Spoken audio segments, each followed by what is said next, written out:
Hello. Hi. I should get my finger out of my ear. Hi, welcome to ChilLiterates. We are currently reading The Crystal Shard, and we are almost done with it. So,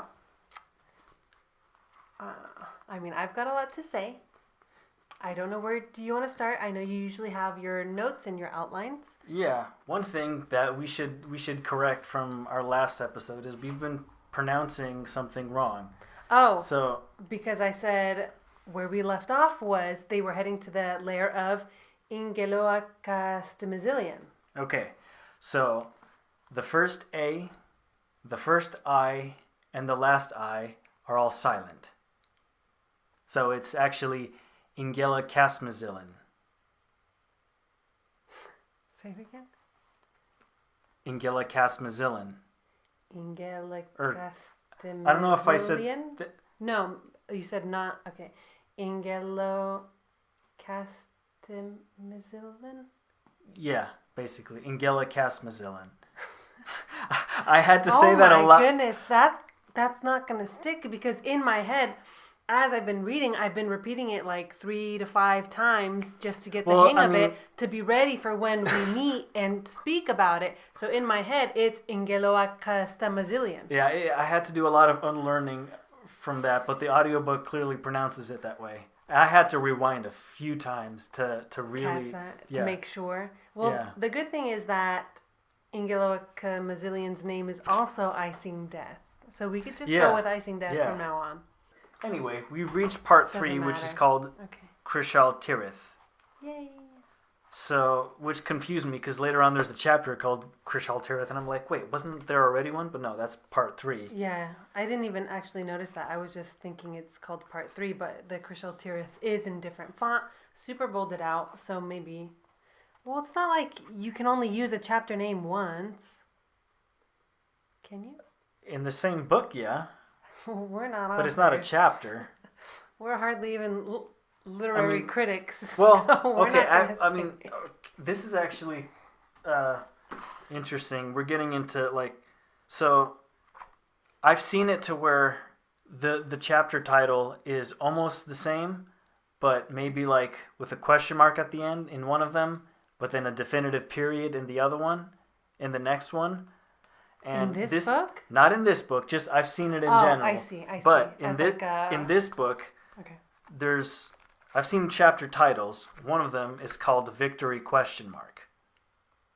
Is it question mark spelled out, or is there a question mark at the end of victory? No. Why? It's just the way you said it. Instead of saying victory, Yeah. you said victory ? Well, and I was like, oh, victory, comma, ? No, there's no comma. Oh my goodness. Okay. This is the latest we've ever met to record, so yeah, this is like... Please factor that into... My blood sugar is running low. I haven't even eaten anything either. That's why I scarfed down the biscuit. It's like an old biscuit, and I'm choking trying to... We need to keep recording when we're in this kind of a state, because it makes for some good recordings. But here's another thing. We don't need to talk about the book. We don't need to talk about the book.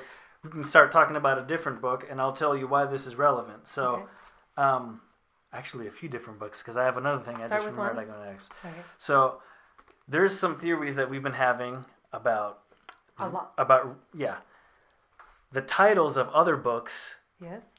In my opinion, is starting to confirm one of my suspicions. So this is the first regarding which character? Well, Regis. So this is the first of the Icing Dell trilogy. Okay. Icewind Dell.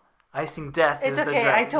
I totally believed you. Yes. So this is the first. The first one is called The Crystal Shard. The second one is called Streams of Silver, and the third one is called The Halfling's Gem. Oh, the gem.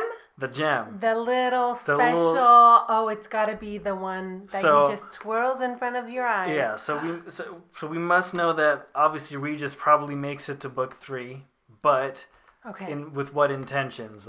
So it sounds like he'll be a main character, which is so, I feel like, great, because we've been talking about him. We just don't know much about him. And we were kind of thrown into the world building. And at least regarding Regis, we were kind of given snippets of his past, but no real, like, full-bodied stories. We knew that, if we're talking about the gem, in this book, we knew that he stole it from, wasn't it like a captain of thieves, like master of thieves that he used to work for, but we were given nothing else. So it's like, who's this guy, just in a crew of thieves and stealing from a master thief? So he's, the thief among thieves.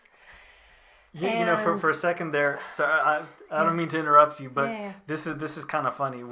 For a second, when you said captain of thieves, for some reason my mind didn't go to like thieves stealing thieves. It went to Thebes, the city in Greece.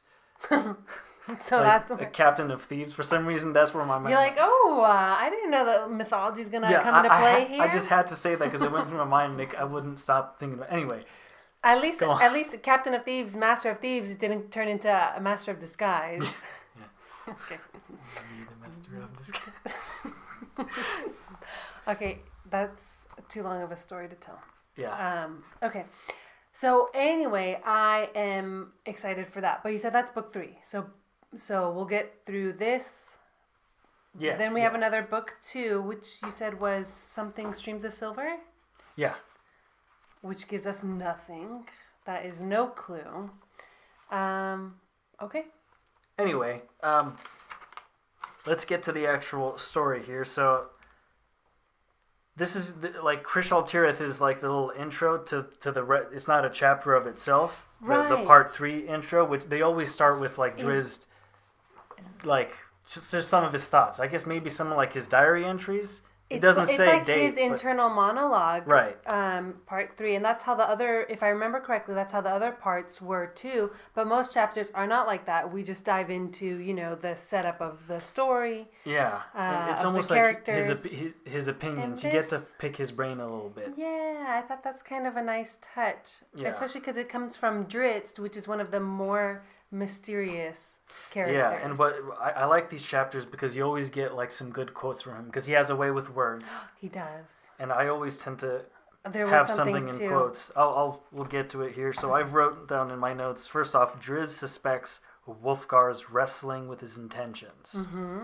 Okay, and I think later on we kind of get a bit of a clear answer, but that's interesting observation at this point. Well, that he understands Wulfgar so clearly. The fact that this is Drizzt's internal, thoughts, and he just is able to understand Wulfgar's experience, point of view. He's a completely different race, a completely different age, completely different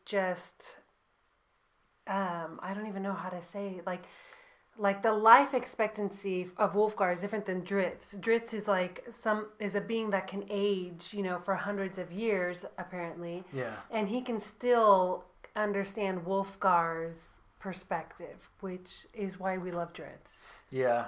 And I'm not even sure how old Drizzt is at this point. At this point, I don't know. Yeah. We weren't really given an answer, not that I remember. We probably would have if we read them in chronological order. No. But, I like this. I like the way we just kind of started with the crystal shard and being thrown in. And it's not that hard to understand the world building. Well, it was written as the first book, so, there's enough context, naturally. So we're not really missing anything necessarily. Another observation of Drizzt, barbarians invent stories about dwarves to justify slaughtering them. Right, which is... in the history of the world, so true for anybody that has an enemy, right? Yeah, you've had to justify the actions that you do instead of viewing them as a person or even as something with feelings, with a full life. That's the history of all wars. Right. That's, Yeah, I did appreciate that. Tell yourself that they're the bad guy and, you can... You don't feel so bad. You don't really question what you're doing. And then towards the end, there was a moment. Let me see. I hope it wasn't. So there's far more truth in the ways of the barbarians, more justification for their actions, warlike though they may be. Yet it falls upon Wulfgar's strong but painfully young shoulders to differentiate between the ways of his people and those of his new friends, to accept compassion and acceptance above the solid walls of prejudice that have encapsulated his entire youth. And I thought, what imagery to be able to have like a physical expression of prejudice as these tall walls. And I just loved that towards the end there. Yeah, just another thing I wrote, I think towards the end. The heirs of the barbarians of Icewind Dale pale compared to those of the drow. That's really good of you to bring that up. I forgot about that because now we get a little glimpse of the weight on Drit's shoulders, because that just tells us there's he carries that a lot. heavy burden on Drit's for his people and their actions and their history. So now I'm curious to kind of dig into that a little bit more. Yeah. And it's, I mean, what a great way to put it too. In one sentence, you get so much out of Dritz's because you've seen what the barbarians have done so far, but you haven't seen what the drow have done. Right. So you have something to compare it to. And he says it pales in comparison. It's nothing, like a drop in the ocean. The irony of the dark elves paling in comparison. You're very funny. Yeah. So I thought, part 3, all right. I wasn't expecting to get that little glimpse from Dritz, but I think, he's more of a doer, not a sayer, so it's nice to hear what he's actually has to say. Yeah. An elf of few words. Yeah. So let's move on because we actually have a lot to cover and it's really now late. Let's get to the action. Yeah. This is a proper chapter. So chapter 21 is called The Icy Tomb. Okay. Yes. So this is the one that we've been waiting for. Dragon! So Icing Death lives at Evermelt, a hot spring with treasure underneath it. And Wulfgar reached it after his journey. Which is crazy. You can see the treasure.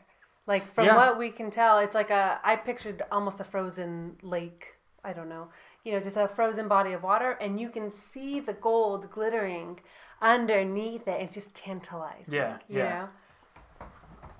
One thing that I assumed wrongly in the last recording, I thought that Wulfgar knew Driz was following him. But he didn't. Oh, I don't remember. So Driz showing up was actually a surprise to Wulfgar, which I didn't know. I thought they were together. It just described Driz as being behind him all the time. But Wulfgar had gone off expecting to accomplish his task, and not keeping in mind that. Yeah, well, the way I read it, that Dritz could be with him. Well, I mean, who knows? Maybe he hid well, but I didn't. When I read that, when he said he was behind him, I assumed he was like he had his back. Got it. Yeah. Oh, I didn't think about that. Yeah. Okay. I didn't read it as if he was following him to But anyway, so when Wulfgar got there, he killed a deer to smear the deer fat over his body so that he wouldn't get cold jumping into the water. Yeah, I was not expecting that. What a great survival tip. I'll take that with me if I'm ever stranded, in the wilderness. If you're ever stranded in the wilderness with a magic hammer that can kill a deer in one blow. Clearly. Yeah. I already have the hammer. Now the problem is, the frozen wilderness. Technically, it doesn't have to come back. You can just have a regular hammer. Just go, Yeah. So I was not expecting that because I'm not a survivalist. I don't have any know-how of that.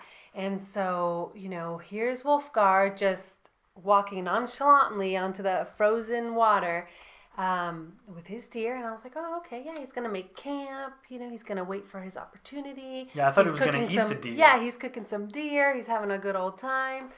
No, he just renders the fat from the deer, and then it says that he heats it until it becomes like a thick paint. Just completely covers himself from head to toe as basically insulation, and dives into the freezing water. Slippery. Yeah, it's like a water slide almost, right? I think that's how it. There's a current. There's a current. But it takes his head under. So there's the first little piece that's open.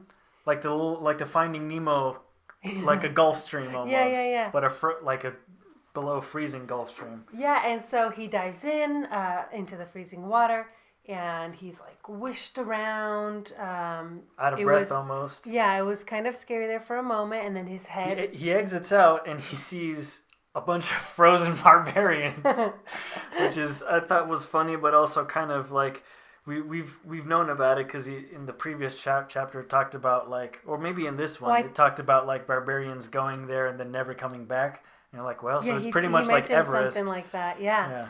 And so, the way I saw it was like he looked at the frozen barbarian as in like, okay, well, I'm not going to do that thing that way, so let me find another way. So when I saw it, was a surprise, and I was like, oh, okay. Yeah. But Wulfgar took it in stride as in like, oh yeah, I'm just going to try a different way to do things because that was obviously not successful. So I was like, okay, So then he makes it through. He gets by barely, and basically, should we just get on to icing death? Well, yeah. So icing death is covered in ice except for the nostrils. I loved that because I was not expecting that. I thought this just like a den, a dragon's in its den. It has its hoard of gold, and so he's just gonna come up and talk to this dragon. And it's really neat because in the chapter we get the point of view of the dragon. And so, the dragon has had its hoard. It's very pleased with its hoard, and it just like laid down to relax. Yeah. They can live for so many years without even eating. And so just over time with the sleep and everything, just this huge chunk of ice built over this dragon, like when except like you said, the two nostrils, because the steam could never form ice from its breath. And almost so it's just like a hibernating dragon. When you accidentally like leave your freezer door open when you don't close it all the way, and you get like the frost on the outside that you can like scrape off. Just like a thick plane of ice. I'll tell you something though. I thought this dragon, and maybe I missed something in the previous chapter, I thought this dragon was going to be like a character. A big thing. Well, we he's theorized about it. He's going to go like befriend the dragon. Like it's obviously going to be an intelligent creature, and he'll be able to convince it of his goals. Yeah, that was a theory. We even mentioned it last time. We're like, what if like they're finally going to be an even match if they have a dragon on their side? And then end of the chapter, the dragon freaking dies. Yeah. So fast. It was a battle, but it was a relatively short battle. Okay. It was like a killer battle. It was a very scary battle, but it wasn't this like drawn out thing. Basically, Dritz. So Wulfgar goes to the dragon. He finds himself, knee deep in, shit, and then Dritz comes out as like the hero. And then it's the two of them against the dragon. Yeah, and I think so. What's going on? Wulfgar is getting the knocked around. Him. Oh, and then when Drizzt like he's not really doing any damage, but he's distracting him. And at some point, he's shooting arrows. And at some point, one of his scimitars gets launched into like a big stalactite. I don't know. Stalactite. Stalagmite, stalactite. No. It's definitely stalactite. Okay. Because tights hang. That I don't know. Okay, so stalactite hangs from the top. Stalagmite is the one that points from the bottom. Okay. And then I can't remember the ones that. Oh yeah, you're supposed to think of the M because it goes like this, and okay. Stalagmite has an M, so you think of the points from the bottom. Okay. Everyone has a way of remembering. I don't actually know. I don't know what the ones that are connected are called. I can't remember. Wow, this is so tangential. Like this might be one of the few episodes what are you trying to say? There's an icicle. There's an icicle. Okay, so there's an icicle. Anyway, the one of his scimitars gets stuck in the icicle on the roof of the cave, and then Wulfgar, just like all half passed out, sees this and he tosses Aegis Fang, and it breaks the icicle, crashes down on the dragon. On the dragon. Just completely pierces the dragon. Yeah. killing it. And then Drizzt manages to get a freaking arrow in his eye. Yeah. So, double whammy. They just wanted to make sure there's no chance of this dragon. Yeah. One thing we actually skipped, Wulfgar actually landed a couple blows. Could have killed the dragon in its sleep, but he specifically woke it up for honor. Yeah. He spoke to it too. So it is an intelligent creature. Yes. Because obviously he spoke English. And so he's like, wake up, I'm here to kill you type of thing. I'm not going to kill you while you're asleep. Bold move there. Yeah, it's just youth. It's just foolish youth at play. How old is he now? Like 20? I'm imagining him like... Because he was 16 at the end of the war, wasn't he? Something like that? Or were we never really told? Yeah. So he's just like this kid. Well, I imagine he couldn't have been any more than like 16 if he was like just... he's 16, 18, young. Maybe. Anyway. So who knows? Yeah. It's been 5 years since the battle, so whatever that math equals out to. So I just see it as like foolish youth. He's been unbeatable so far, and he's taken down Big Grin and, those other frost giants. And so he, I feel, feels strong. Yeah. Strong enough to take on a dragon now. I feel like that should have been a little bit into question in his mind, but he was feeling very confident. Yeah. He had the deer fat all over him. Confidence, he made it through the freezing waters. He was feeling good. He's like, sometimes it's all about the game. You don't have to, just if you believe. It's like, the confidence just. That's all I'm gonna say. But okay. Without Drizzt, that confidence though in this case would not have taken him far. Drizzt coming in with the arrows and then the dragon having 2 of them to take on was what? Wulfgar landed a couple blows. He broke one of the scales off of the dragon, but it was even mentioned that the dragon didn't even notice the blows. Yeah. It would hardly notice the blows. At the end of the day, I guess Wulfgar did land the killing blow. He's the one who claimed... They both shared credit for killing Icing Death. So I thought that was kind of a nice touch. They even, I'm not sure if I even wrote it down, but they said, like, we both shared credit, but then... Wulfgar did claim when he goes to the barbarians, he's like, I'm the... Well, yes. Yeah. We'll talk about bit that. of like sort of cockiness. There wouldn't be Rightfully Wulfgar so. without it. Oh, the other cool thing about this dragon is that it is frost. Not flame, but frost. Yeah. We had this discussion last time. We did? Oh, shoot. Yeah, it's been a while, by the way. No, I have a terrible memory. Well, I remember because... I was like, what part of icing death makes you believe that it's a fire-breathing dragon? What did I say? Do you remember? I don't remember. No. Whatever my logic was. Let us know in the comments. Whatever the logic was. And while you're at it, please hit that bell and subscribe. She doesn't like us saying that, but yeah, we don't want to be. We would appreciate it. We're not sellouts, but we're supposed to. It does say help. It does help with the algorithm. So I don't remember what I thought. I just thought dragon fire, and then this one it like reared up it took a breath, and it was like he jumped out of the way of the frost. Yeah, blizzard, whatever. Yeah. So, okay. One thing I will say, I know we said the icing death was like a one and done, out in one chapter, like, but the effect of this encounter is, I feel, going to carry on for a while because. As we find out later, he gets the title.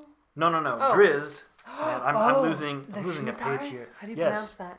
Scimitar. Scimitar. Yeah. So he finds a scimitar made from one of Icing Death's teeth. Where does it say it's one of his teeth? Well, I think it says it somewhere, right? The scimitar didn't catch that. It even said it later in the Air 2 chapter, which we'll get to. No, it doesn't. Yeah, why did okay, let's jump now to the end really quick. But why does Drizzt survive the Air 2 fight? That's not a fair question to my question. Because I know that it's a magical scimitar and that is like expressed. But I don't remember anything about it being his tooth or a part of the dragon. Okay, I'm going to go to the end of chapter 21, which is the IC2. I'm also good. Please bear with us, by the way. I know this is not... Oh, there's no H in scimitar. I thought it was a scimitar. No, it's like I'm just saying it like a Sean scimitar. Connery. Scimitar. Okay, so look. Ironically, Sean Connery did the voice of a dragon in that one movie, and that dragon also had ice powers. What movie?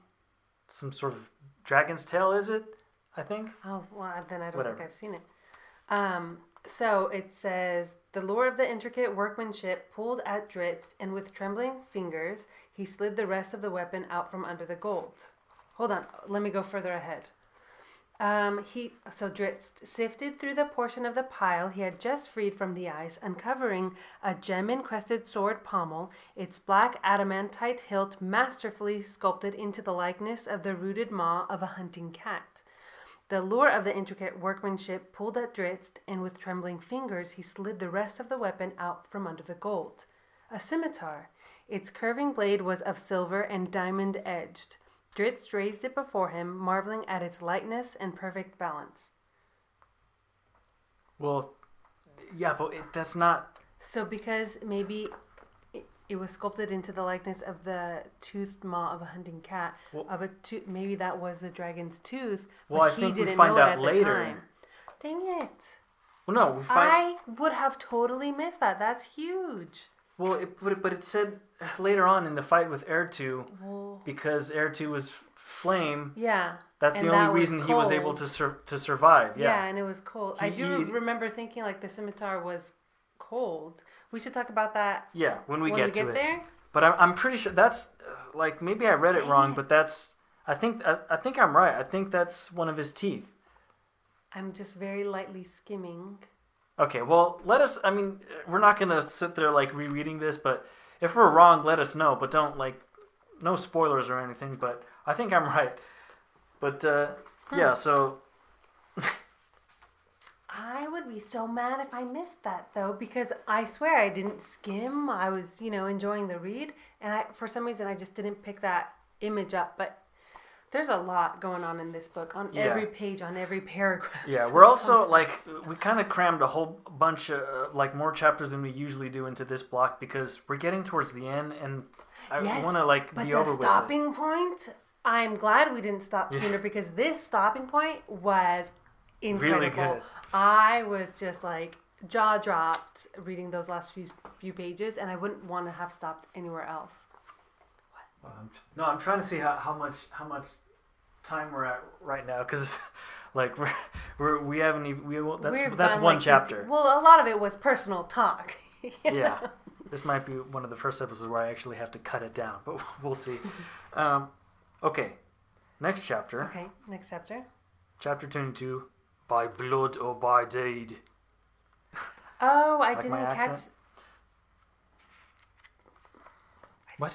Wait, I think you missed one. No, I missed one. By blood or by deed. Oh, okay. Now that I reread the chapter title of this, comes full circle. Okay, I understand what this means now. So, where do you want to start with this? Well, actually, I'm looking at my notes. I even mentioned some of them. Wulfgar didn't know Drizzt was following him. Okay, so that's where you find out. When he's going to... Well, because after they've killed the dragon, he's like, oh, so you're here. Okay. And I was like, oh, okay, so they didn't know.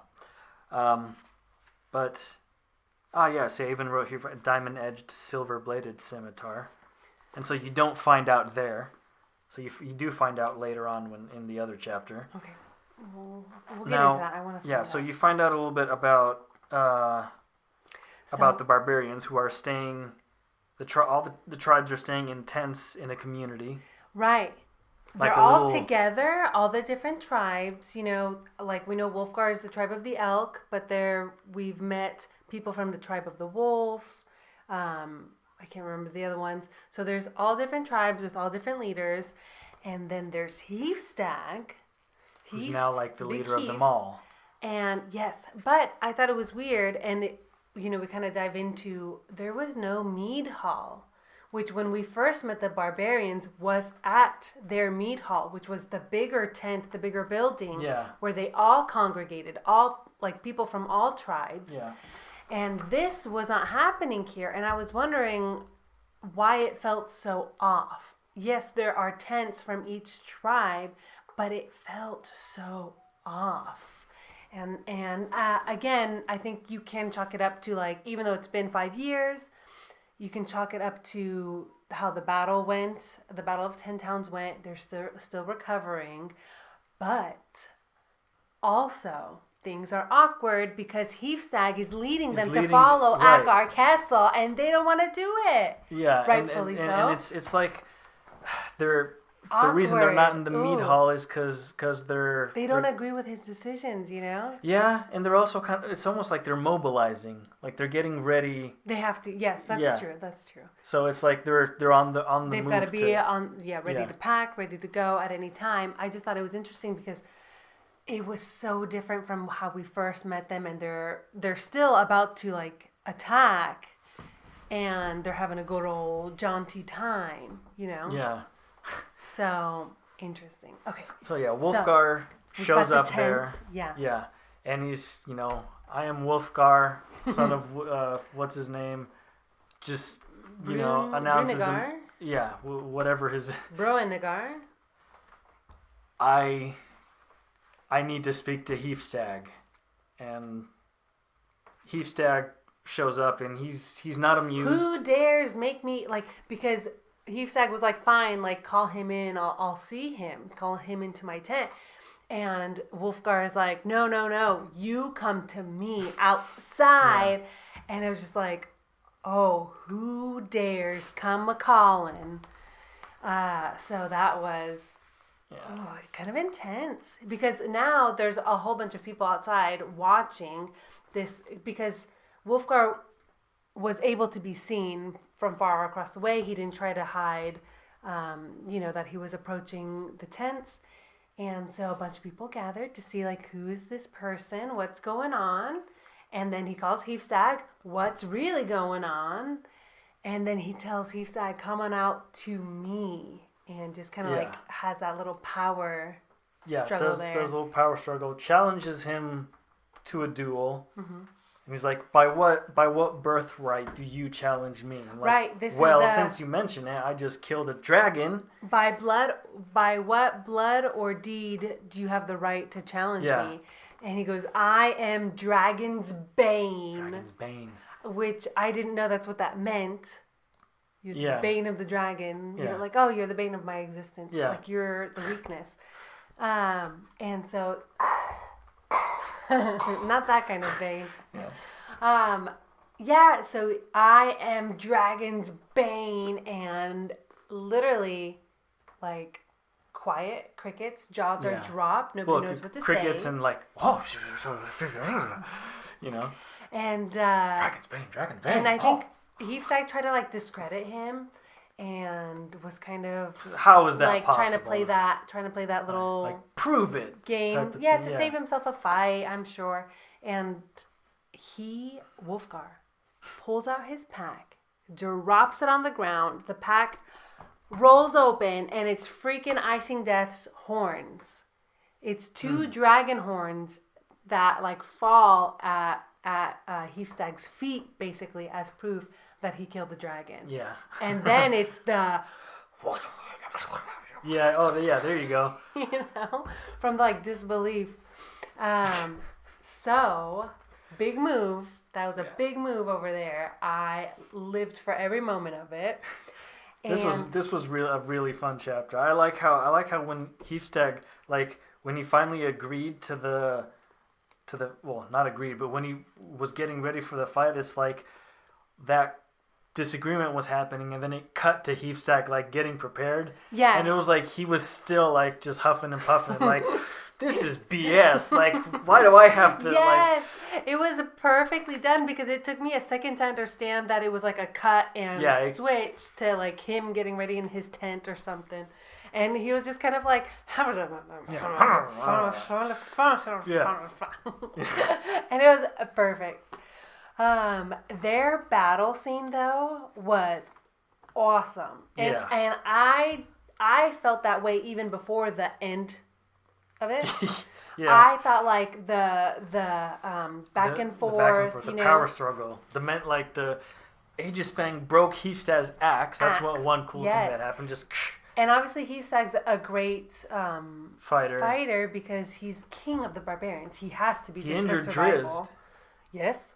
So he did get to Drizzt, and he survived Drizzt like completely slashing his guts out. Yeah. But so there's some like while Wulfgar was trying to learn Heafstaag's moves and adapt, Heafstaag was also learning Wulfgar's moves and adapting. So it just goes bluffing. to show, it just goes to show how good of a fighter he is. Playing too. poker. They weren't even like fighting with weapons.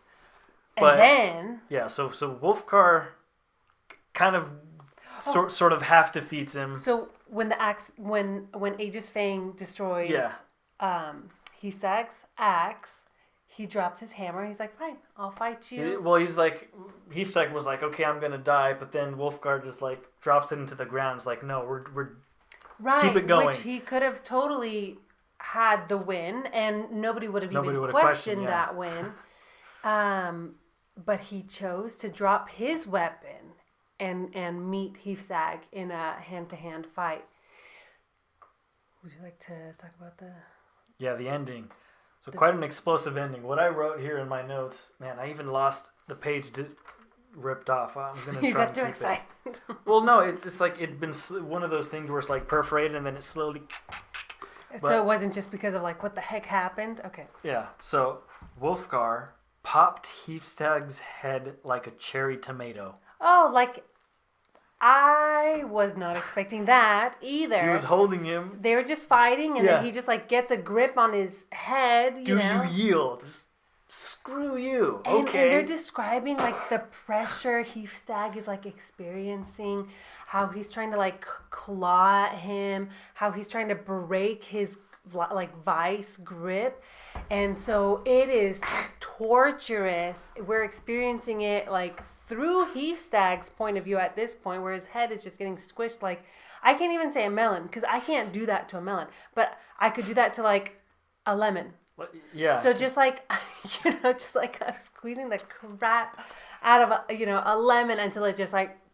It just. I had to actually reread that. It was crazy. His head just burst, and when I first read that, I was afraid I was like the skull shards are gonna like cut freaking. Well, maybe that. I mean, I didn't imagine like his skull literally poking through his skin, but what I first imagined was because it just said like his head burst. I assumed that like no, he couldn't have just. Surely I read this wrong. He didn't just crush it with his hands. He knocked him over on a rock or something, right? And then I read it back. I'm like, no, he fully just with. Well, and he's been working with dwarves, in the mines. He's been training with Drizzt, honing all his skills, and he's just a barbarian. So he's just like this massive dude, and he's just like... Yeah. Just pop. Like an egg. Yeah. Crazy. So that was actually one of the more violent things I thought we've read, or not violent, graphic. Gory things that we've read. Sure. So that was intense. We've had battles, we've had one-on-one fights, we've had like fight to the death, fight for survival, and still within those, even though we experienced, it's been pretty PG-13. Yeah, that's a good way of putting it. Yeah. This was full on Tarantino, rated R. Yeah. Okay, so Wulfgar kills Heafstaag. Yeah. All right. And that's kind of where the chapter ends. So you don't know what. After that, we don't know what. Yeah, happens we haven't really seen much of him post that. I'm assuming, my theory is that now the barbarians are led by Wulfgar. They're going to be on the side of TenTowns, and they're probably going to liberate TenTowns after what happens in chapter 23, Besieged. So TenTowns finally gets invaded. Yeah. Full on invaded, not just like the barbarian, like sort of half-assed invasion that they tried. This was like it was a massacre. Yeah. So we have a little. First, it starts with the point of view of Drizzt, where he's leaving where he was with Wulfgar. He's coming back to TenTowns, and he just sees like 2 columns of smoke. Yeah. And it is 2 of the TenTowns completely engulfed in flames. Caer Dineval and Carconing. Yes. He could just tell. Just by the location, because they're kind of spread out. It's like they're close to each other, but because there's lakes and hills in between them. Yeah, and matter of fact, I've been looking at the map as I'm kind of reading, and the picture is slowly like coming together, because as he's describing, at first it doesn't make sense, but once you look at the map next to it as the battle is going, you're like, okay, I see where they went, and I see where they went. So it's Caer Dineval and Carconing are like, they're separate from. There's like two big clusters of towns, other than Bryn Shander, which is his own thing. Right, on and the then hill. So Caer Dineval and Carconing, I think, are the only ones that are like kind of off to the side, right next to the lake, right? No, those aren't the lake ones. Those aren't the lake ones? No, the lake ones are. This book doesn't have a map. I had the. It does right in the beginning. Ooh. I mean, I can't. I know the library book that I. Oh, here we crap. go. So yes, it is. So Wait. the Targos, Bremen, Lonelywood. They're right here by the lake. Because their boats are on the lake watching this happen. They're Lac Dinish. Oh, so Targos, Bremen. Okay, so I was Tourmaline thinking of Goodmead and Dugan's Hole. Are on the other side of the mountain. Yeah, well, crap. I don't know if you can see here, so it's also mirrored too, so I can't even see. But there's Caer Dineval and Carconing. Right towards the center. Here. Yeah, and the lake. It's so hard. Anyway. No, you were right. Carconing. No, but I mean it's like Dineval. reverse, so I don't know where I'm. And then right on Lake Dinish. Lac Dinish. Lac Dinish. Yeah, they call it Lac. I don't know why, but Lake. I think it's Lake, Lac, whatever. And then there's I guess they're all next to water. Oh, because that's where all the fishing is, of course. Yeah. They have to be. And then Bryn Shander is the only one that's. So that was terrible because at Garcastle's freaking goblins. The whole troops, there's goblins, we saw orcs, we saw different types of giants. Yeah, and there's just so many goblins. I remember it being described. What I pictured was almost like... well, definitely part of that, but like... Because at first, like, the logistics don't make much sense, right? Because goblins, apparently, they're really weak. They're not, like, that good at fighting. They're not that smart either. It's just the numbers. So it's like... ants, where it's like one of them isn't a problem, but if there's a billion of them, too many of them. Yeah, there's only so much you can do, right? Yeah, so the way it was being described, there were like they just come in. Well, it's like what's his name? Cassius. Mm-hmm. He kind of stepped up here, but as the leader, yeah. Yeah, so he's been like he was making orders to like attack her at some point, and you could see is like they were easily killed, but it's like just as soon as they would fall down. Right, 10 more would just take their place. Argawal, which was one of their other like leader friends, went out with a bunch of troops. Well, we kind of skipped over a part. So what happened was at, what are the two cities? Dineval? Caer Dineval, Carconing? Yes, thank you. So at those two towns, they got attacked first. And, burned to the ground. Oh, yeah. And a bunch of the men were working on the ships. They were on the lake. And so basically it was the women, children, and the elderly in the town. And there were some that were able to see the attack coming, to take off running towards Bryn Shander, which is like on the hill. It's like the biggest, not castle, what's it called when they've got all the walls around it? Bryn Shander. Yes. Fortress. So it's the biggest like fortress, so they're running, they're trying to make it there, they're under attack, the goblins are overtaking the towns, they're closing in on the space, and there's not much that the people on the boats can do, and so they're kind of far out, they're trying to get back to the shore. It's complete like pandemonium.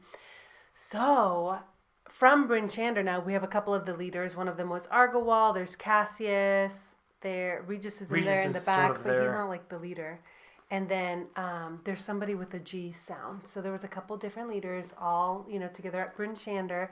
And they see the people coming from the towns running to safety to them. And now they have to decide, what do we do? Do we open the gates and just let them run in? But they'll be overtaken by the goblins because the goblins are faster than them. Yeah, and some of them So are what do we like do, on you the know? boats too, trying to Yeah. get back home. But they're so far. So, because they need wind, the boats are slow. So to close the gap, there's just not time. So that's where Cassius, Argowal, and the other leader with the G name were kind of deciding what to do. Cassius was a little bit cold, but also in order to defend the majority of people, which are in Bryn Shander, he says, I don't want to take a chance to open the gates, to let some men out to start fighting these goblins. Let's just keep the doors closed and, basically sacrifice the people that are running to safety in order to protect our town. Because, I mean, if Akar Kessel takes over Bryn Shander, that's when it's pretty much over. Yeah, that's it. It's the biggest town. It's the biggest fortress. It has the most people, the most population. So what happens is that Cassius is like, fine, okay, Argowal, take some guys, go out there, get these people in safely. And so they open the doors. Argowal goes out. He's fighting these goblins. And that's exactly what you're talking about, is that for every one that they kill, it seems like two appear. Yeah. It's like So it it's doesn't like matter how Ydra. easy. You cut one head and she grows two or three. It's just like an ocean of just Yeah. covering up. So what ends up happening is that the people running from the other two towns make it into the fortress. They basically close up everything. So Argowal and the other men, I mean, they knew what they were doing. And, they fight with honor. They take as many goblins out as they can. They make sure all the people running in for refuge make it. And they basically just get overpowered. And in one last moment, Argowal looks back at the castle where Cassius and his other friends are, and he just gives them a salute and goes back to slaying goblins. Yeah, it was heavy. Yeah, but one little, I guess, silver lining, the dwarves managed to barricade themselves, and they got a bunch of the goblins away from the main army. Yeah, so they even set up a whole bunch of traps and everything. And I even wrote here, Catti-brie dropped an avalanche on a horde of goblins. Yeah. I mean, they have their caves, they have their mines, they live, breathe everything earth. And so, of course, they would use boulders and stones and earth as one of their weapons. So the goblins, they managed to distract a chunk of them to come away from the main army and follow the dwarves. Because apparently the goblins and dwarves have this absolute hate for each other, which I didn't know. It's a deep-rooted historical generational hate. There's a lot of dwarves hate the goblins. Yeah. So there's a couple of goblins that start yelling obscenities at the goblins, and then just a chunk of them come and take off to go after after the dwarves.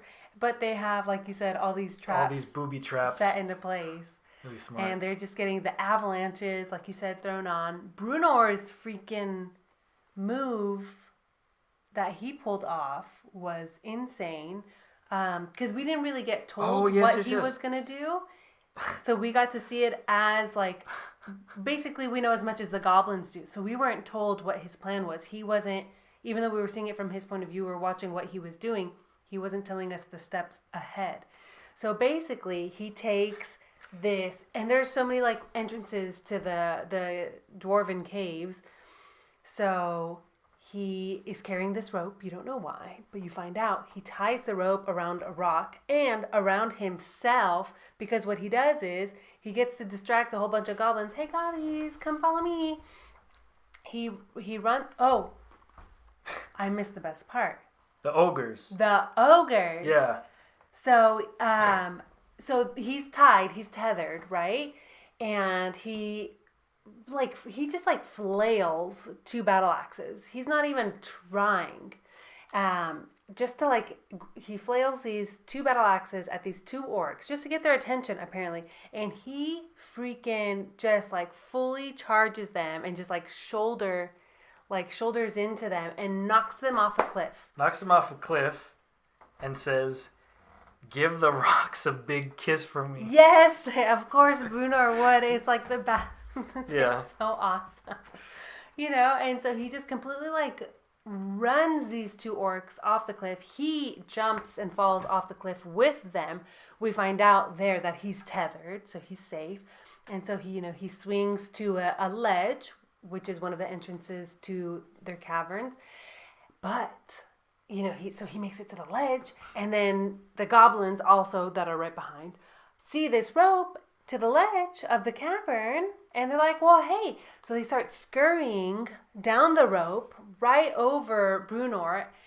Bruenor was totally prepared for this. The goblins are like sliding because the rope is like slick down, down to the ledge, and freaking Bruenor lights a match and lights the rope on fire, and it's just a rope of fire, and the goblins just hanging on. Can't even scramble back. He pulled the Home Alone. That's what I wrote down, because I was just picturing the whole, like, does this rope smell of kerosene? Kerosene? Yeah. Like, oh, is it your aftershave? Yeah. Oh my gosh. So he just awesome. So forget those guys, then he makes it into the cavern, and again, there's a few different entrances, and what ends up happening is that as the goblins kind of converge, he makes it past, and all the dwarves, everybody makes it past, and then they just completely shut the entrances with stones, with boulders. That was what I imagined. They just dropped, again, another avalanche down to cover their entrances, and just by happenstance managed to crush the goblins. Yeah. All the goblins. Hundreds Not of a goblins. problem. I don't know how many, but forget about it. So, but they're sealed in, which I don't know how that's going to work. Well, but we know they're safe. Drizzt saw that and was relieved. Right. He's like, okay, so they're good. We know they're safe. And I'm sure they could, like, if the caves are their thing, I'm sure they can survive for a while. Yeah. So that was fun. Yeah. Now, this is the other book that I mentioned earlier. Mm-hmm. So, a while back, this is a long time ago, I want to say at least a month ago, we were together, we were talking about other books that we like to read and books that you like to read. Mm-hmm. And you were telling me about, all the, like, Count of Monte Cristo and Lonesome Dove, and you were telling me that you like the way the women are written in Lonesome Dove. In Lonesome Dove. Yes. Now, we haven't seen many women in this book, and because we're getting towards the end, we know the one. Yeah. So, how would you say... Guinevere was even a boy, and I don't even get Guinevere. Yeah. So, I mean, it seems like, I don't know if we're going to get much of Canterbury in this book, presumably more in other books, but as we gear towards the end of this book, how would you say she compares... Not to specifically Lonesome Dove, in general. Like, just in general. I can honestly say that she's not a character we've seen much of. She's hardly spoken. She's hardly acted. I know that even in this chapter, she dropped the avalanche on the goblins, but that's it. It's like they're chasing Bruenor and the dwarves, and she's at the top of the hill, and she's just like, she pulls the lever, Kronk, Yeah, so but that's why it's like... she's not useless. I mean, she's not like... No, she's acting of her own. Well, she's not a piece of decoration, right? If that's what you mean. No, she is. But she's also not a damsel in distress. She's not being saved. No. She is doing her own work. We just don't have a lot of personality from her, so there's no read. There's no. Well, there's been a lot of personality in the. But she's definitely not a decoration. Right. Even sometimes being useful, a female character can still be decoration. Just because they're not a damsel in distress doesn't mean that they're like a well-rounded character, So even though she's there, like dropping the avalanche, she's still kind of like an empty shell of a character. We don't have too much from her yet. So I'm very curious to see how that goes. Like I've seen some pictures to where a lot of times, like there was a picture I even had in like one of our thumbnails a few videos ago where she's part of the group, the four of them, and she looks like she's got her own weapons and stuff. So she might come into her own, like more of a I'd love be to more see part that. of part of the group. Because right now she's the only girl that we've got in the books. You know, we've heard of women and children and the elderly running away from being burnt alive. Right. So we don't have, like, I wouldn't say we have a lot of elderly characters. This is, I don't know. Yeah. It's still very early. It's book one This of is just kind of like for funsies. a lot. Yeah. I like the way all the characters have been written. All the male characters have been written so far. When I say all, I mean the ones we're rooting for. Well, all Wulfgar, because most of them are Brunor, Drizzt. I have yet to get a read on Regis. Just personally, I haven't made up my mind. He's well written, but I haven't made up my mind with how I feel about him. Yeah. But no, I'm enjoying the writing of this book in general. Very much so. Now, yes. Chapter 24. This is the actual chapter, Crishal Tirith. So not part 3, Crishal Tirith. Okay. Chapter 24, Crishal Tirith. Oh, let me ask you something. In this chapter, they raise another tower. Okay. And they say it's the third of its kind. Where the heck is the second one? Well, I remember the first one. Where the heck is the second one? It was implied that a second one was going to be erected. Apparently, it did get erected behind the scenes. Okay, so it's not like a whole thing I don't think we miss it. No. I don't remember it literally. Like, you didn't see it come out of the ground, but or them spending Kessel time there. gave a little crystal to Ertu and said, "Here, make another one." And Ertu was like, "Are you sure about this, my lord?" Yeah, I do remember that. And then Krishnaban was also like, "I don't think you want to do this." And that's why when this one got raised, I thought it was that one. Because Ertu is a part of the Legion. And, we didn't really touch on that. So, well, okay, I'm sorry.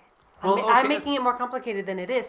Because they seal the Dwarven mines. Drizzt is like relieved that everybody's safe. And he's kind of keeping an eye on the army and how it's progressing. Yeah. There's a pause in the battle where everything that is to be secured at the moment is secured. Yes. And then it's like, okay, now that we have you surrounded, let's start the negotiations type thing. Terms of surrender, blah, blah, blah. Well, they have them surrounded, but we find out that Ertu is in the freaking army. Oh, yeah. Ertu's in the army, and... He's in the group. He's in the... Yeah. Drizzt knows him.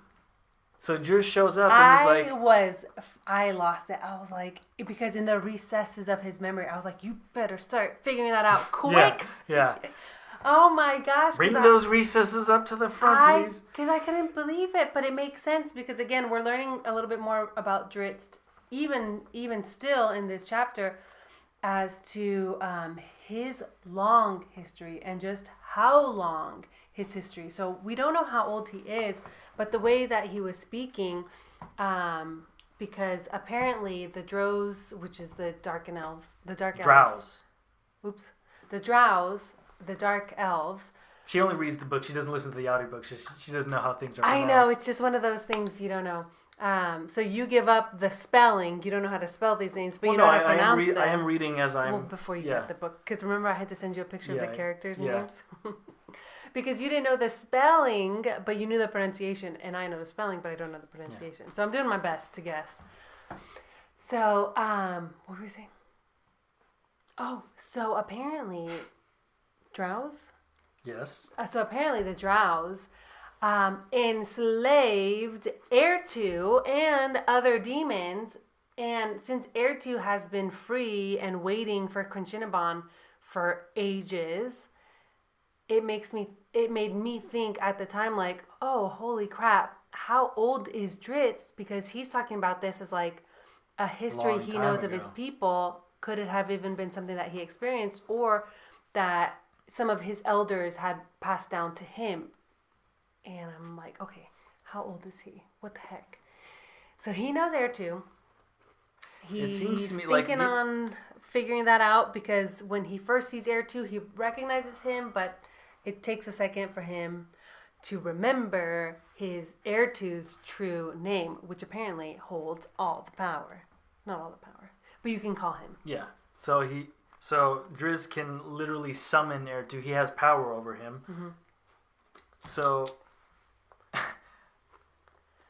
I'm getting a little bit like the order of things is kind of confusing me, but I wrote 10 towns is now 7 towns. Lol. That's hard. Yeah, because Akar Kessel shows up, and he's loving it. He's just walking out, just like so and now that I'm here, let me demonstrate my power. And he burns Targos to the ground. Well, he talks like a jerk to Cassius. He's full arrogance. There's no redeeming qualities in Akar Kessel whatsoever. And I don't understand the little mirror trick that they pulled. Some guys came out of ChilLiterates with mirrors, and they were like pointing them kind of funny. And then Akar Kessel comes out and is talking to Cassius. But I pictured Akar Kessel outside of ChilLiterates talking to Cassius that's in the castle. Yeah, just sort of like, maybe not shouting, but like they could. Okay. Yeah. Okay. So, he's just like a complete jerk. Well, obviously he's the bad guy in the book, but he doesn't even have like a little bit of humor. He doesn't even have like a little bit of pizzazz. Yeah, he's not just full like he could have just had a cocky comment and be like, I'm just... Yeah. He's like, whatever, dude. You're the one who surrounded, not me. He could have just had a line, but he had to burn a whole city to the ground. He's whiny while he's also gloating. Like, how can you pull that off? You're bragging and whining. It's just like, it just kind of reeks terrible. of someone who's awful. Like the kind of people who drive like these big, huge trucks to kind of like, and they walk out and they're really short type of thing, where it's like... Are you saying that Akar Kessel would buy a monster truck a Hummer? To make up for... Akar Kessel totally drives a Hummer. He's so bad. He's terrible. Yeah. But man. burning Targos to the ground destroys the other 2 towers because it uses up all of the energy. Okay, yes. So that's good to know because Kryn Shinneban is not just all powerful. It does have limits.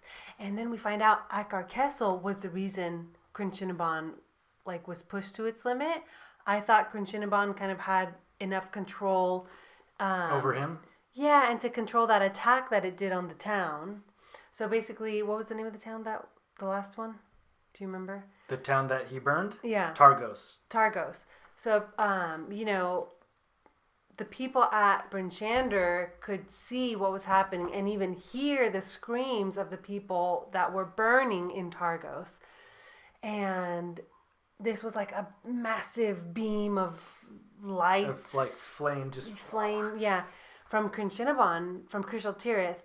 And then we're told that it rattles Akar Kessel's spine. And there's even a rattle in ChilLiterates' the tower. And that the other 2 towers were crumbled into nothing. And so it was good to know that Kryn Shinneban has limits, but also that Akar Kessel is such a dummy, I'm trying to think of an appropriate word, that he pushed it to its limits. Yeah, as this was as me. A complete flex, because he obviously has so much to prove without even anybody asking of him. So anyway, we got a lot of information in a small little tidbit there regarding his freaking outlook. We always knew though that he was going to be an annoying character.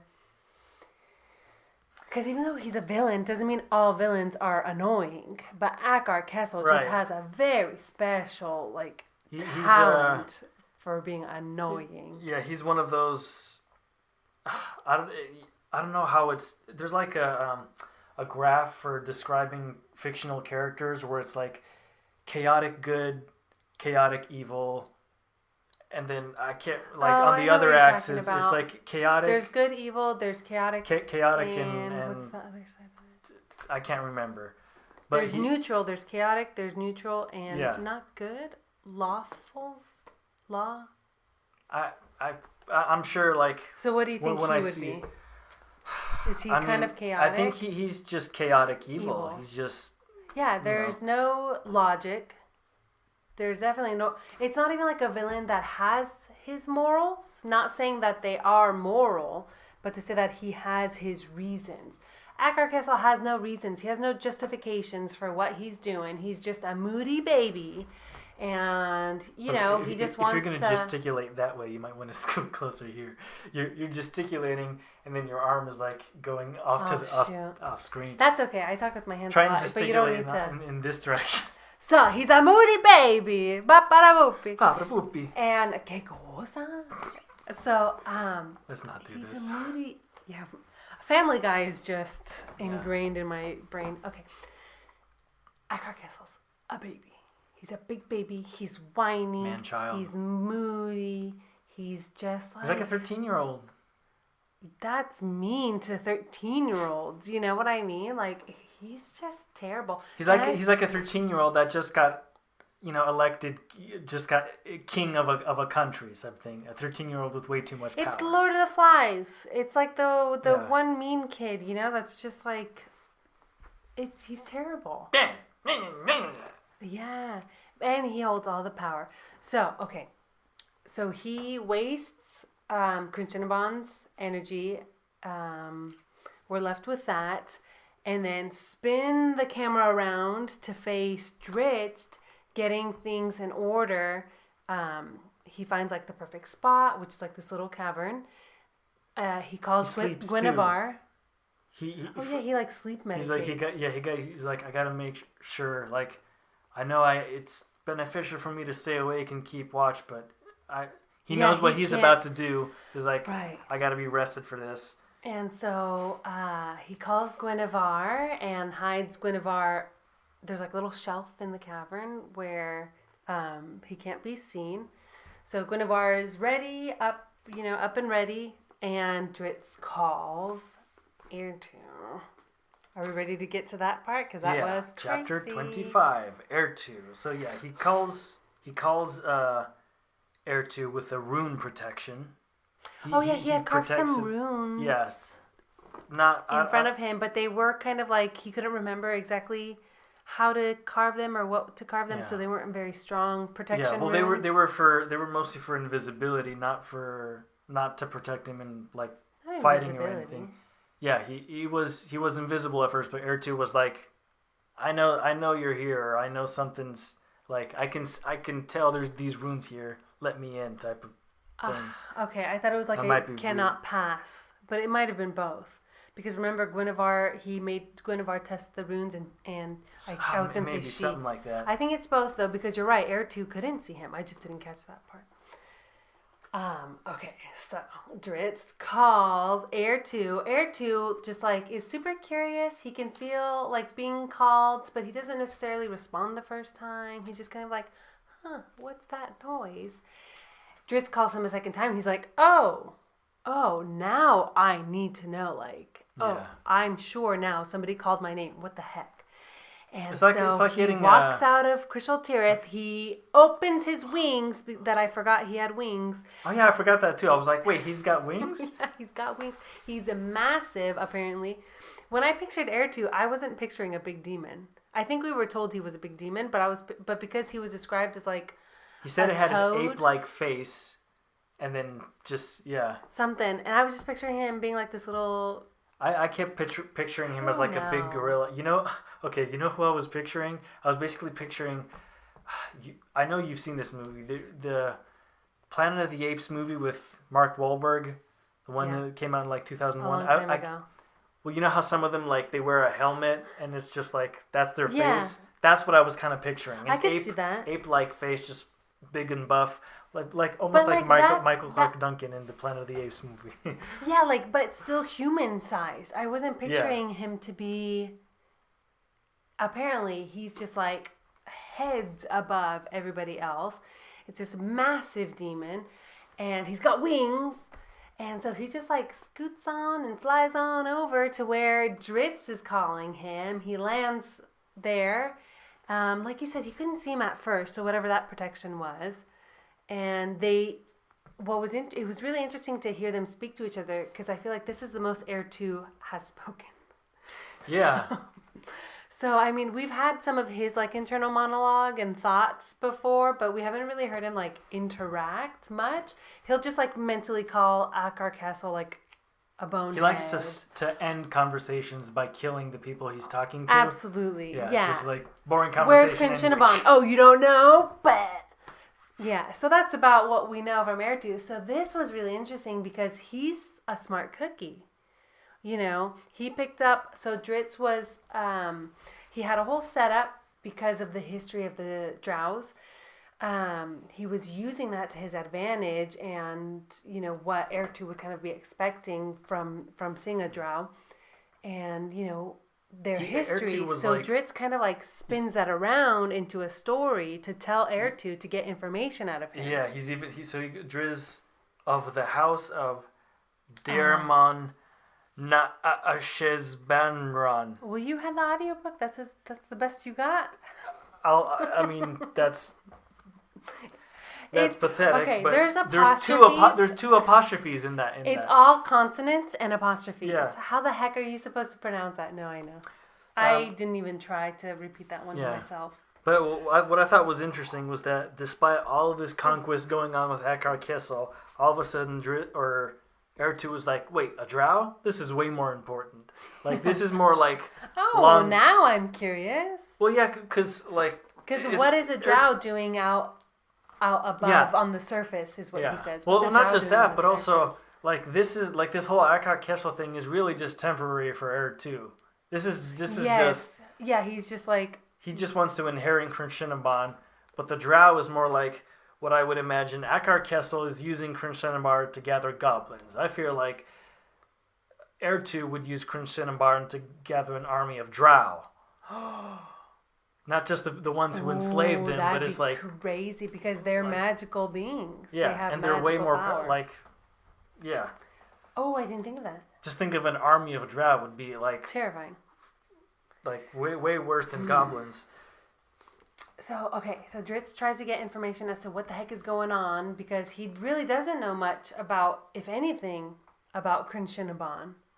And so just by speaking to Heir 2 and, you know, his presumptions, he's able to find out that Quincinabon is like a shard and holds all the power. Akar Kessel is nobody because Dritz definitely thought like, the way to defeat the enemy is to take Akar Kessel out, right? Because everybody's trying to find the weakness. Now that Bryncinder's surrounded, the Crishal Shirith has been... Did I say that right? Has been... Crishal Tirith. Thank you. I knew. Shirith? Crishal Shirith? I knew I had that wrong. Was erected now. Yeah, I think everybody's looking for a weakness, and most people thought Akar Kessel, because he's obviously out there saying, surrender, surrender to me. They thought Akar Kessel is the way to vanquish the enemy. If we take the leader out, cut the head off the snake, boom, right? So Dritz finds out, no, Akar Kessel is basically a puppet, useless. It's Quincinabon, the shard, that holds all the power. Heir 2 told him everything. Practically, yeah.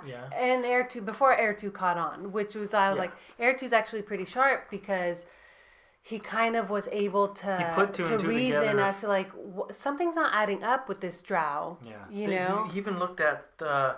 He picked him apart. Like, he looked at everything he was wearing. He had, like, he saw the little jewelry. I can't remember what... It was like a pendant.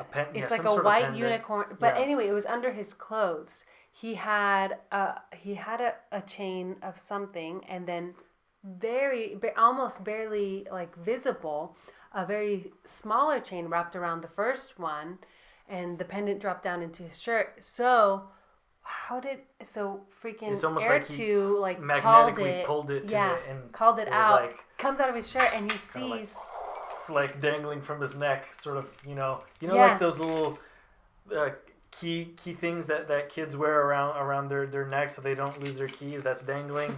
I used to have that all the time, where it's like being pulled like that. And because I lose everything that's not literally chained to me. So, but Yeah, it was pulling. And he's like, so what's Yes. with the pendant? And Eritu knows what it is. We find out. So it's a pendant of a white unicorn, which is a representation of a goddess called Mieliki. I didn't write that down, so that's your memory your guess is as good as mine. Okay.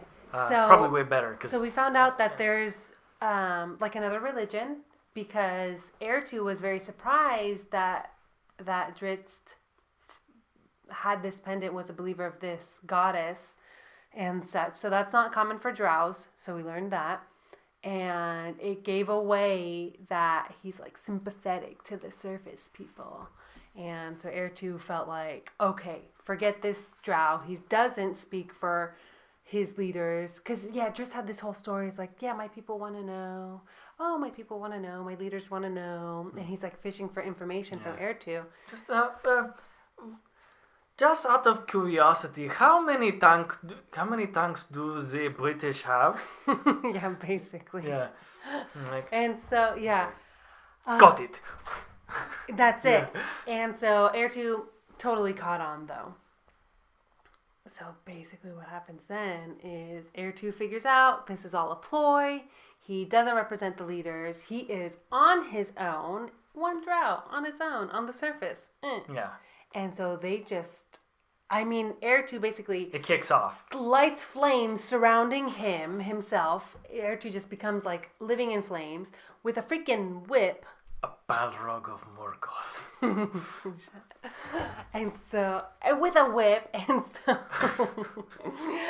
So he whips it, he like knocks Drizzt off his balance, he like wraps around his foot, and he's like pulling him into the flames. And this is what it took me a second to catch on. So Drizzt gets pulled onto these flames. They're like massive flames. It's a massive demon. He like has no control. He's being pulled, all his protections. And he gets into the flames, but they don't burn him. And so it's kind of funny because, we get to see some things from Ertu's point of view, something from Drizzt's point of view. And it was kind of nice that this part we got to see from both their point of view, because it was explained that each one thought that was because of the other. Like, oh, why aren't I dead? Yeah, so it was kind of great. It was like almost like a little comedic relief moment. Like, they had a thing where it was almost like they looked at each other. I'm like, are you thinking what I'm I'm thinking? Are you doing this? Like, are you doing this? Yeah, me, you? Like, what is this? So, well, crap. Yeah, so then they just start like hand-to-hand battle. I think Eritu gets stabbed in the knee. Yeah, he gets his like knee or the tendon behind his knee like sliced by the scimitar, and has never experienced pain to this level. So I can only imagine your first time feeling pain is just all-consuming, there mind-numbing. was steam coming out of the wound. Yes. So it was like the ice and the heat just... Yeah. So I imagine it like a teapot. Like... Yes, which I didn't catch on to that until the end. So I thought it was his blood. I thought Ertu's blood was steaming. I didn't catch that it was the blade until freaking Drizzt comes in with the gut, with the scimitar to the gut of Ertu. I like how you deepened your voice to say that. Drizzt comes in with the gut. I want you to take him seriously. And so it's just like a full-on like gut stabbing like scimitar, and scimitars are curved. Yeah. Right? Sort of. They're They're not like... I know what it is. I don't know how to pronounce it. It's a scimitar. It's like a really flat, wide blade, and it's kind of curved, isn't it? It's sort of... Well, it's not like a scythe curved, but more like it's curved in the other direction, like backwards. But yeah, it's not like this. It's like... It doesn't have it's like, it's flat here, but at the end it curves. Yes. So it's almost like a... So he freaking sword gets with that little like nose. hook in him. Yeah. And that, there's something with the temperatures going on there. And that's when I figured out, oh, okay. It was like ice. It was cold. It was like a cold blade. It burned his hand out of coldness when, what's his face was holding it? Drizzt was holding it. So, okay. So then I figured out, like, oh yeah, magical scimitar. Awesome. We have 2 magical weapons in this book right now. I'm living for it. Yeah. Amazing. And it's specifically an ice scimitar, so I'm Demon of Fire doesn't like ice. So which is how Icing Death is now going to be a bit more... The effect of Icing Death is going to last longer, so it's not like a one and done. I'm curious now, if Dritz uses it on other people, are we going to see effects of ice, or is it going to be like them freezing to death? Yeah, or like frostbitten, cut and frostbitten. Yeah. So I just wanted to see, there might have been a part where it kind of describes the... Maybe I'm wrong. Maybe it doesn't describe it. Maybe I just assumed that because he picked it up from... Oh, the demon could not bear to grasp the scimitar and tear it free from his belly. Though the embedded blade, its magic quelching the fires it had been wrought to destroy, which I thought was interesting. So is this that's why I didn't pick up on it being a tooth. I thought it was a magical scimitar. Well, maybe not a tooth. Maybe a horn. Something from it, but who knows? So maybe I'm assuming maybe it's not even a part of it had been wrought to destroy. So we don't know what the material is, but it was created like in opposition to fire. Right. And especially demon fire. That's crazy. And let me see. Oh yeah, the demon had not even heard of a weapon with such a sting. So I'm so excited now that this is like in play. I hope the author doesn't just like use it this one time to get rid of Air 2 and then it's like the weapons kind of like falls into the wayside. But Air 2 isn't really gone. He didn't kill him. He banished him. No, he banished him. And he even said, "I'll be back." In 100 years, which is nothing. 100 years, Drow. Not such a long time for the likes of you and me. And so you better hang on to that thing. That's crazy. A century, Dritz Do'Urden, came Airtu's fighting cry from somewhere far away. Look over your shoulder then. Airtu shall not be far behind. So it's like, oh my gosh. Not such a long time for the likes of you or me. So yeah, that 100 years to them isn't nothing. To a drow is nothing. To a demon, I would imagine they are basically, what's it called when you live forever? Immortal. Yeah. I would have assumed like a demon is immortal because it's like a otherworldly type of a being. Yeah, and you can't I'm not sure if it's possible to kill it properly. I don't know. Because obviously killing it in the overworld or whatever it's called just banishes it to the to the Shadow Realm. Was that not Shadow Realm? What was it called? Was it the Shadow Realm? I thought so. I could be misremembering because that was at the beginning. I can't remember. I might I'm getting what was the name of that? But there's also The Abyss. The Abyss. Yeah, you're right. The Abyss. I literally found it on the first page. But there's also an angel. Wasn't there? Aldemanira? Yes. Was he an angel? An angelic being. Okay, we don't know. I found it on the second page. Well, anyway, Aldemanira hasn't really been mentioned.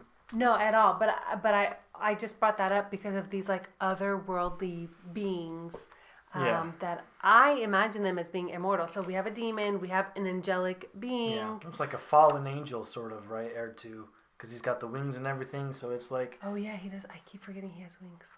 Yeah. And Aldemanira is the angel casting. I wonder if Aldemanira has wings. Maybe. Anyway, so far they have not been brought up, so we don't know anything about them. So, Air 2 has been banished for 100 years, which I'm also curious to know, what are the rules around that? So he cannot be called back up for 100 years or I'm something? assuming he can be called up. I don't know.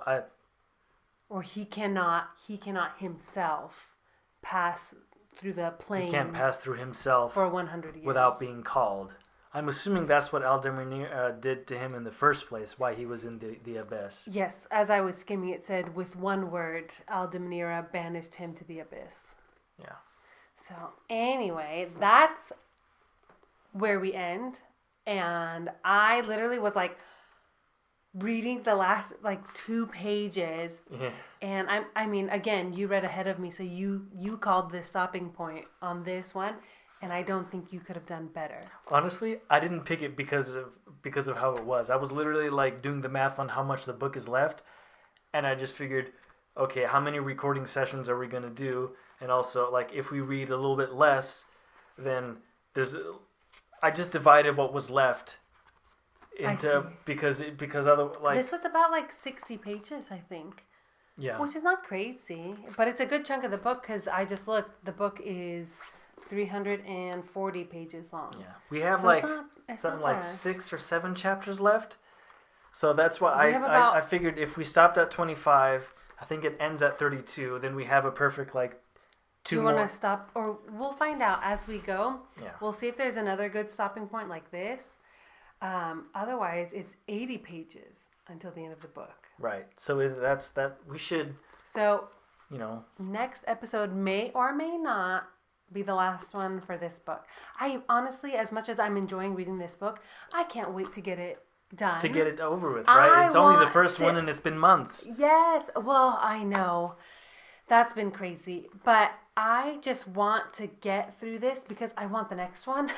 Yeah. And it so doesn't it's crazy. help. It's like, yeah, I do enjoy reading it, but I want more. We've been reading it, and I do like to read books. So I feel like for me, this has been kind of slow progress. Yeah. It doesn't help also that every time... I can't read it on my own because... Well, there's that. I can't read past our stopping points on my own is what I mean. But every single time we try and get something together, one of us has to reschedule. I don't think there's a single episode that we haven't had to reschedule at least once. So... I don't think, Yeah, every single one has been like, no, sorry, I can't do this, or I had to work, or whatever. But, It's like I don't know, it's the fallbacks of being an adult now. Yeah. That's slowly creeps up on you. So I'm hoping, I would love to say that we finish the book by the next episode. However, if there really is just that good of a stopping point, I'd say let's split it into 2. Otherwise, I'm so ready for book 2. Okay, so I think... Okay, that's all I've got to say for what we've read so far. Hope to see you soon. Yay! Okay. Bye-bye. Bye.